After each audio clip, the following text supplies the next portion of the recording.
Welcome sa isa na namang episode ng Ayon sa Batas, ang show na nagpapaalala sa inyo na ayon sa Data Privacy Act, hindi sa lahat ng pagkakataon kailangan ng consent para magamit ang screenshot bilang ebidensya laban sa inyo. And to know more about the Data Privacy Act, click nyo yung previous video kung saan pinag-aaralan natin kung pwede bang makulong si Jam Villanueva. Pero sa ating episode for today, babalik tayo sa ating Duterte series kung saan pinag-aaralan natin yung mga batas na involved sa mga issues na kinakaharap ni President Duterte. So ang pag-aaralan naman natin ngayon ay yung International Criminal Court.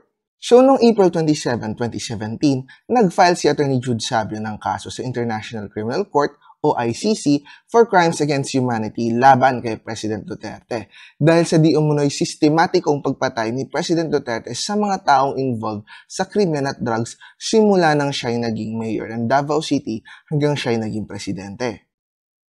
Matibay ang ating ebidensya sa aking pananaw dahil meron tayong first-hand testimony, no? Galing kay Edgar Matubato at kinumpirma ito ni Arthur Las Cañas. Ayon sa kanilang testimonya na first-hand account, ay si Pangulong Duterte mula nung naging mayor siya noong 1988 ay talagang sinimulan na niya ang sistema ng pagpatay ng mga tao. Itong sistema na ito ay kanya lamang itinuloy nung kanya siya ay naging Pangulo sa kanyang kampanya laban sa droga. Kasi kung matatandaan ninyo, nung naging mayor ng Davao City si President Duterte, lumaganap yung balita na meron daw siyang death squad na pumapatay ng mga taong pinaghihinalaang kriminal sa Davao City. And sa maraming interview ni President Duterte, lagi niyang inaamin na meron siyang mga kriminal na pinatay. I must admit that a third of the killings really happened during police encounters. But in Davao, I used to do it personally, just to show to the guys that if I can do it, why can't you? So noong February 8, 2018, pagkatapos magsampa ng reklamo si Atty. Sabio laban kay President Duterte sa ICC, naglabas ng statement ang ICC through Prosecutor Fatu Bensouda na sinasabing nagdesisyon ng ICC na magbubukas ng preliminary examination sa Pilipinas dahil sa war on drugs. Ayon kay Prosecutor Bensouda, ang preliminary examination sa Pilipinas ay magfo-focus sa war on drugs campaign ni President Duterte kaugnay sa extrajudicial killings ng mga tao na may involvement sa illegal drugs. The preliminary examination of the situation in the Philippines will analyze crimes allegedly committed in this state party since at least the 1st of July 2016 in the context of the war on drugs campaign launched by the government of the Philippines. Dahil dyan, noong March 17, 2018, formal nang nagbigay ang Pilipinas ng written notice of withdrawal sa ICC para sana mapigilan ang investigasyon ng ICC sa war on drugs. Naging effective naman ang withdrawal ng Pilipinas noong March 17, 2019, 1 year pagkatapos ng Notice of Withdrawal alinsunod sa Paragraph 1, Article 127 ng Rome Statute na gumawa ng ICC. Ngunit kahit nag-withdraw na ang Pilipinas sa Rome Statute, sinabi ng ICC na bagamat nirerespeto nila ang desisyon ng Pilipinas, hindi nito mapipigilan ang anumang investigasyon na sinimulan ng ICC bago pa ang Notice of Withdrawal. At noong September 2021, nagdesisyon na nga ang ICC na formal nang ituloy ang preliminary investigation tungkol sa sitwasyon ng Pilipinas. On the 15th of September 2021, the pretrial chamber issued a decision authorizing the commencement of the prosecutor's investigation. At kamakailan lang, muli na namang nabuhay ang issue ng ICC case ni President Duterte nung umattend siya sa hearing ng Quadcom sa Congress. In fact, noong tinanong si President Duterte kung makikipag-cooperate siya sa ICC, ang sabi niya ay dapat daw bilisan ng ICC yung kanilang pag-iimbestiga. Yung former president ba ay willing na mag-cooperate sa investigation sa ICC? I'm asking the ICC to hurry up, and if possible they can come here and start the investigation tomorrow. Matagal ma'am, baka mamatay na ako, hindi na nila ako maimbestiga. So ngayon, ang pag-uusapan natin ay tungkol sa ICC at kung pwede bang arestuhin at ikulong ng ICC si President Duterte. Ang ICC ay ginawa mula sa Rome Statute noong July 17, 1998 bilang permanent court kung saan lilitisin ang lahat ng mga tao na inaakusahan ng genocide, war crimes, crimes against humanity at crimes of aggression. Pumirma ang Pilipinas sa Rome Statute noong December 2000 at formal itong niratify ng Pilipinas noong August 30, 2011 kung saan naging member na tayo ng ICC. Sa case ni former President Duterte, inaakusahan siya ng crimes against humanity sa ICC. Ayon sa Article 7 ng Rome Statute, ang crimes against humanity ay yung mga malawakang sistematikong pag-atake laban sa civilian population. Kabilang dito yung murder, rape, torture, at iba pang inhumane acts na nangyayari noong panahon ni President Duterte dahil sa kanyang war on drugs. Pero, isa sa mga defenses ni President Duterte ay wala daw jurisdiction ang ICC. Ang problema, walang jurisdiction. Bigyan mo muna ako ng jurisdiction before anything else. Before you move, jurisdiction muna. May jurisdiction ba sila? Ayon naman sa mga anti-Duterte groups and politicians, meron pa rin daw jurisdiction ng ICC kasi yung mga inaakusa laban kay President Duterte ay ginawa daw niya nung member pa ng ICC ang Pilipinas.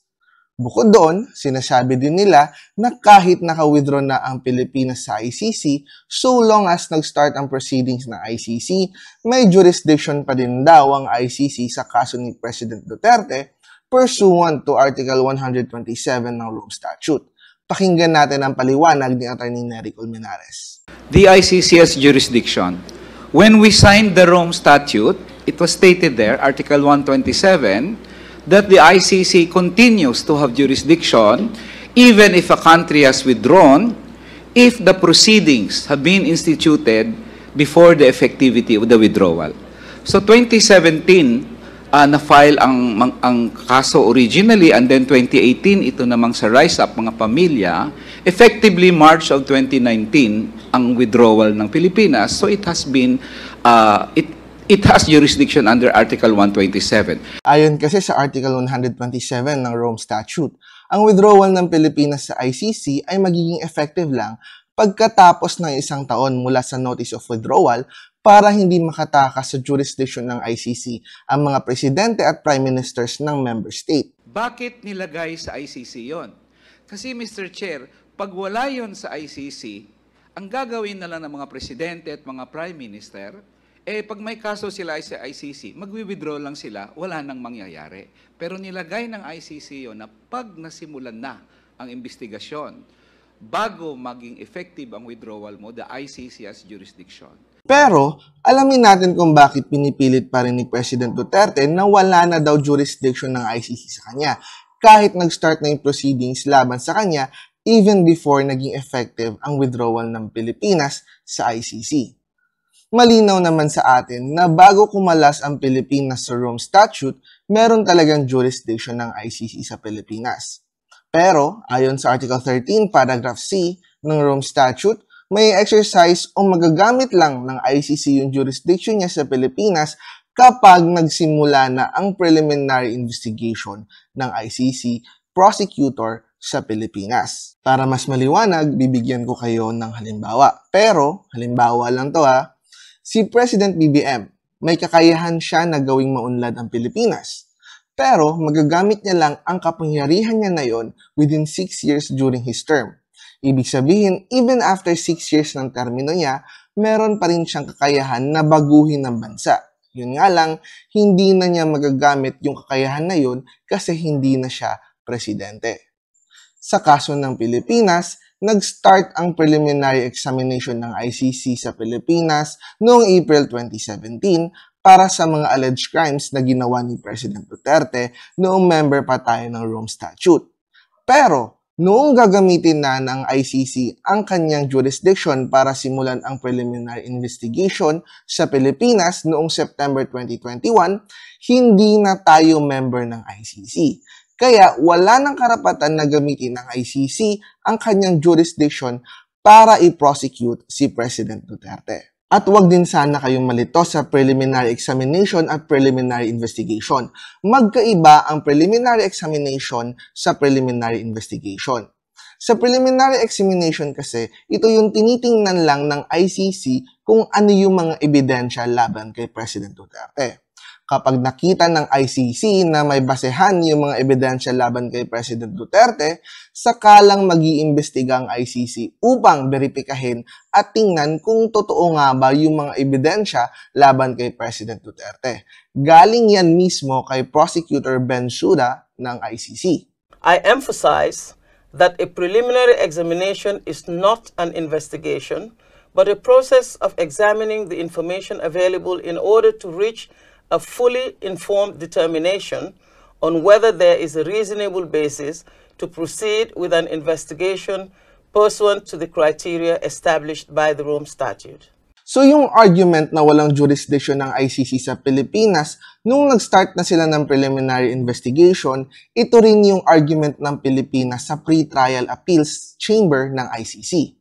Pero, 2 lang sa 5 judges ng Pre-Trial Appeals Chamber ng ICC ang sumang-ayon sa argument ng Pilipinas. Yung 3 judges na hindi sumang-ayon, sinabi nila na hindi yun yung tamang panahon upang questionin ng Pilipinas ang jurisdiction ng ICC. Kasi, nung sinabi ng ICC na itutuloy na ang preliminary investigation sa Pilipinas noong September 2021, nag-request ang Pilipinas na ipagpaliban muna ang preliminary investigation ayon sa Article 18, Paragraph 2 ng Rome Statute para maimbestigahan ng Pilipinas ang mga krimen na inaakusa laban kay President Duterte. Pagkatapos, noong January 26, 2023, nagpasya naman ang ICC na ituloy ang preliminary investigation sa Pilipinas kasi wala naman daw nangyayari sa investigasyon na ginagawa ng Pilipinas kasi walang nakakasuhan at walang nakukulong. Kaya, ayon sa ICC Pre-Trial Appeals Chamber, ang issue sa kanila ay kung meron bang tunay na ginagawang investigasyon ang Pilipinas sa war on drugs, hindi yung jurisdiction ng ICC. Pero sinabi na ng ICC Pre-Trial Appeals Chamber na ang kanilang desisyon ay para lang maging malinaw ang rules of procedure ng ICC. Ibig sabihin, kahit pinayagan nila na magpatuloy ang preliminary investigation sa Pilipinas, it does not mean na sinasabi nila na meron ng jurisdiction ng ICC sa Pilipinas. Ibig sabihin yan, pwede pa rin questionin ng Pilipinas ang jurisdiction ng ICC sa tamang pagkakataon. So ang tanong, kailan ang tamang pagkakataon? Ayon sa Article 19, Paragraph 2A ng Rome Statute, pwede pa rin questionin ni President Duterte ang jurisdiction ng ICC kapag na-issuehan na siya ng warrant of arrest. Baka yan ang dahilan kung bakit hinihintay ni President Duterte ang warrant of arrest laban sa kanya para formal na niyang questionin ang jurisdiction ng ICC. Anyway, supposing nag-issue ng warrant of arrest ng ICC laban kay President Duterte at nirefer ito ng ICC sa Interpol at ang Interpol naman ay nag-issue ng red notice laban kay President Duterte. Ang tanong, pwede na bang hulihin ng Interpol si President Duterte? Well, hindi pa rin. Kasi ayon mismo sa Interpol, wala silang kapangyarihan na mag-aresto ng sinumang tao. Pag nag-issue ng red notice ang Interpol, ang ibig sabihin lang nun ay humihingi sila ng tulong sa mga member states na arestuhin ang tao na binibigyan nila ng red notice. Ang Interpol ay isang network ng sari-saring police organization sa buong mundo na magtutulungan at magpapalitan ng impormasyon. Hindi ang Interpol ang mismo mag-aaresto. Wala po silang arresting powers. Ang gagawin lamang ng Interpol ay maglalabas ng mga notice sa kanilang halos 200 member countries. Para po malinaw, hindi ang Interpol ang aaresto. Ang red notice ay request sa local police na arestuin ang isang pugante para paharapin sa hustisya. Sa madaling salita, kung aarestuhin si President Duterte, ang aaresto pa rin kay President Duterte ay yung PNP o NBI at hindi yung Interpol mismo. Bukod pa dyan, sinasabi ng Interpol mismo na ang batas ng member states ang masusunod sa pagdesisyon kung aarestuhin nila ang isang tao.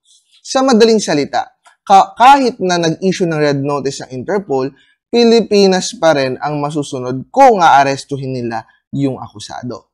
Ayon sa patakaran ng Interpol, nasa estado na ang desisyon kung paano patutupad ang request para ipaaresto ang isang pugante. Pero, ano yung mangyayari kung sakaling nag-issue ng red notice ng Interpol at hindi pa rin inaresto ng gobyerno ng Pilipinas si President Duterte? Sa totoo lang, walang mangyayari. Kasi mismong si President Putin ng Russia ay meron ding warrant of arrest mula sa ICC dahil sa gyera sa Ukraine. At noong pumunta si Putin sa Mongolia na member state ng ICC, hindi naman inaresto si Putin ng mga pulis at military ng Mongolia. In fact, binigyan pa si President Putin ng red carpet welcome. And the most high-profile arrest warrant issued by this court is for Russian President Vladimir Putin. The judges issued arrest warrants.